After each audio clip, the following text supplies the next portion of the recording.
Welcome to PC Architect. This is a game in which you design computers and sell them if you would like to do so, or compete in sell them and compete in benches. At the beginning of the game, you just get set off with $350 in Bitcoin. So I'm going to do this basic tutorial on how to do everything you need to know. So first off, this is the home button. When you're anywhere else, like if you were at the shop, this is when you're at the shop, you can return here by clicking this. And if you're here, and if you're on the web, you can do that, but you can also click the X in the top right. So this is the shop.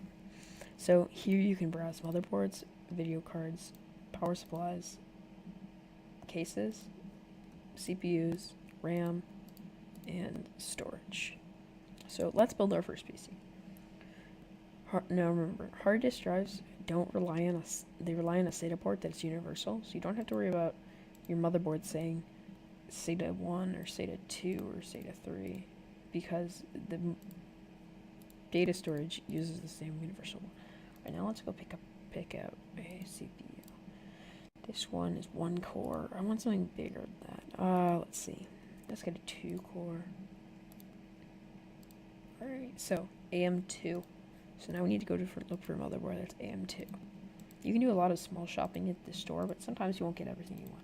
This is AM2 Plus, and they cost more, but they are also compatible with the new version. Now look, it is DDR2, and it's 4 DIMM slots. DDR2 means RAM, what version of RAM it is. So I'm going to buy some DDR2. I think I'll buy this one, because it's 2 gigs. So now we have 4 gigs of RAM. Now we need a case. So I recommend looking for the cheapest case, because the case really doesn't make a difference yet. GFG Ignace said he was going to add in cooling, so that might take effect later on. Now, since we're doing a low budget build, we need a low budget power supply. This looks like the cheapest one, 350 watts. That should be good. Now that we have everything except for graphics cards. Graphics cards are one of the most important parts to think about when you're buying. Alright, this graphics card seems to come in half a gig of RAM. I want to see if there's anything better I can get online. So now we're going to go online. So when you start your online browser, you get this. It looks really cluttered and everything. I'll explain it to you now. This is the shop where you buy stuff. This is your email where people will send you emails and requests for computers. This is upcoming, so you can look at events, new parts that are coming out. It's pretty cool. The only problem is it doesn't show you events that are going to be farther than a year. So you can see SSDs are going to come out to 2009-6-1. New motherboards are going to be coming out, along with the new CPUs that are going to come out. So that's pretty cool. And the dark web is where you can buy Bitcoin with real money. I do not recommend this because you can grind up that many Bitcoin very easily. And you can buy leaked parts. I recommend never turning Bitcoin into cash, because you can get so much more cash from a high-end graphic card that you get out of an enthusiast case for 13 Bitcoin, because that's only $1,150, but you can get a $3,000 graphics card out of it, so it's worth way more than what you're paying for it. At least not until the end game. So don't use it until the end game, but then when you get there, it's a good choice. So let's go to eShop. Now, it looks really cluttered, but most of it you don't have to worry. This is the top bar, has your information, so if you need help, it'll give you that. This is the cart, we don't have anything in it yet. This is our money, so we need to find a new product. Now, this is all an ad, so never get flipped out at it, because if you're on the browsing CPU, so that'd be like, oh, what? It might confuse you, but it's alright. So we need a GPU. GPU is another way to say graphic card. CPU, core processing unit, motherboard, RAM, random access memory, data storage. When they say PSU, they mean power supply unit. You cannot get a case in the eShop, so always remember you have to have a case, otherwise you can't build it. Anyway, let's go here. So we're looking for 100. Use the price sort to your advantage. So let's see. The NVIDIA RT 960 looks good. I think it has the slightly better clock speeds and does have less shader cores, but it has a higher bandwidth. So let's buy this. Now this one has shipping. Unlike the shop, the shop does not have shipping. So you just click here and you can open all your stuff out. I'm going to do that really fast. I'm going to insert our case. Next, you have to insert your motherboard. I'll insert the RAM. And the graphic card does not come. Did I even order it? Okay, technical difficulties. Put my everything else in. Power supplies. CPU. I guess I did not order it.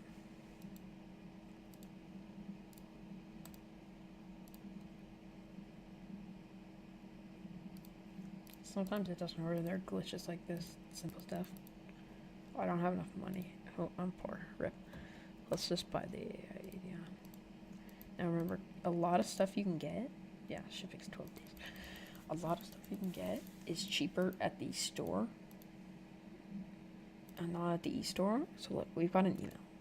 This says you have to get PC $282, minimum bench server, minimum VRAM, minimum data storage. So let's toss our graphics card in there. Always remember, click mine Bitcoin, and it will get you slowly generate Bitcoin over time. As you can see, it takes a while, but with better graphics card, it goes faster. So this cost, he'll pay $282 for this computer we built. Well, we can't do that. It's a $340 computer. If we wanted to lose money on it, we could. Oh, so if you click on the timeline up here, it will take you to the month here and the year here, and you can see all the different events. So it's each Sunday the shop gets restarted, and at the end of each month there's a national benchmark. So there are always city benches on alternating Saturdays, and there's sometimes a world bench or universal bench over here.